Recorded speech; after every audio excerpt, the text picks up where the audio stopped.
Hi friends, நான் உங்கள் செல்வி பேசுகிறேன். இன்றைக்கி இந்த புடலங்காய் கூட்டு எப்படி வைக்கலாம் அப்படிங்கிறத பற்றி பார்க்கலாம்.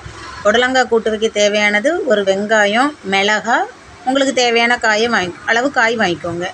அது நல்லா பிரித்து அது உள்ளக்க பஞ்சு கணக்காக இருக்கும், அதெல்லாம் எடுத்து நல்லா க்ளீன் பண்ணி புடலங்காயை நல்லா பொடுசாக நல்லா நறுக்கி வச்சுக்கோங்க. இது மாதிரி நறுக்கி வச்சுட்டு அதுக்கப்புறம் வெங்காயம், பச்சை மிளகாய் எல்லாம் நறுக்கிக்கோங்க.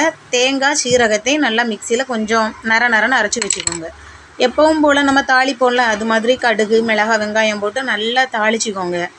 நல்லா பொன்னிறமாக வர்ற அளவுக்கு நல்லா வதக்குங்க. அப்புறம் அந்த அரைச்சி வச்சுருக்கிற தேங்காய், சீரகத்தோடு கொஞ்சம் தண்ணி சேர்த்து அந்த நம்ம தாளிச்சிருக்கோம்ல அதுக்குள்ளே போட்டு நல்லா கிண்டுங்க. நல்லா அந்த அதில் தேவையான அளவு தண்ணி வச்சுக்கோங்க, ரொம்ப வேண்டாம், தேவையான அளவு வச்சுக்கோங்க. அப்புறம் நல்லா அந்த தண்ணி கொதித்ததுக்கப்புறம் நம்ம பொடுசாக நறுக்கி வச்சுருக்கோம்ல அந்த புடலங்காய், அதை அதில் நீங்கள் சேர்த்து நல்லா கிண்டுங்க.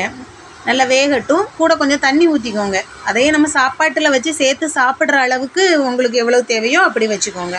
அதுக்கப்புறம் கொஞ்சம் மஞ்சள் தூள் போடுங்க. மஞ்சள் தூள் ரொம்ப வேண்டாம், கொஞ்சமாக மஞ்சள் தூள் போட்டு நல்லா விடாமல் கிளறிட்டே இருங்க. பாத்திரத்தில் அடிப்பிடிக்காத அளவு நல்லா கிளறுங்க.